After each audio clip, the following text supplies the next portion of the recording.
The fifth story this evening is Seeing by Vick. That's from our May 2014 event.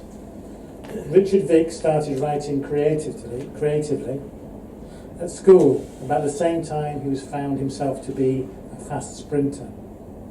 He says this is perhaps why he often writes flash prose and poetry. The finishing line is always in his sight. So to read Seeing, please welcome Vick.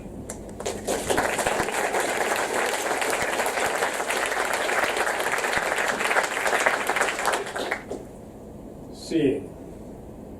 He watches her, at first vaguely, an old woman paddling. So he sees her through his 7-year-old eyes, although she is no more than 40, a few years older than his mother. She is standing in the tattered lace of the waves' furthest reach up the beach. She is alone, not just by herself, he thinks, having some notion of what alone means, being an only child.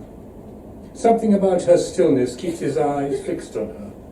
She is not like the mothers and a few fathers further up the beach, beyond the breakwater, ankle deep in the cold North Sea, keeping eyes on their children further out, splashing and screaming with abandon.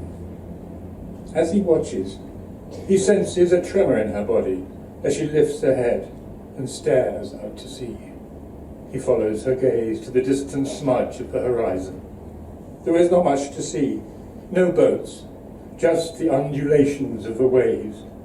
She is wearing a dark red dress, which, unlike the other women on the shallows, she has not gathered in her hand to lift. She steps forward and keeps on, moving slowly into the incoming waves. He glances towards his mother, who is unpacking triangles of sandwiches and 3 bananas from 2 plastic boxes, laying them on a small square of white cloth. He is about to call her attention to the woman, but seeing the tight line of her mouth, decides against disturbing her. His father had said he would not come on the picnic, as he had a fiver on the 4:15 at Doncaster he was sure was a winner.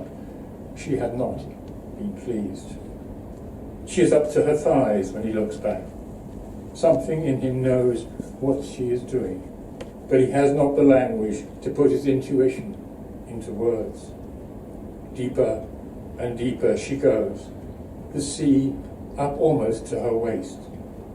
The dress has risen up around her like a dinghy come to rescue her, he thinks. She lifts her hand to her head and frees a clasp or pin that holds the long dark hair that falls to her shoulders. On and on she pushes. He feels her effort. She stops. The ocean heaves all around her body up to her chest. He looks up the beach. No one has seen her. He wants to shout out, to point, but does not. Quite suddenly, she raises her arms, fingers outstretched, and dips under the water and is gone. Just like that.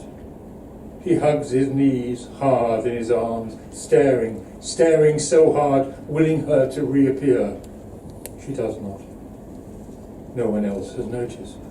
He looks around. All is just as it was the last time he had looked, and he wonders if he had truly seen what he had seen.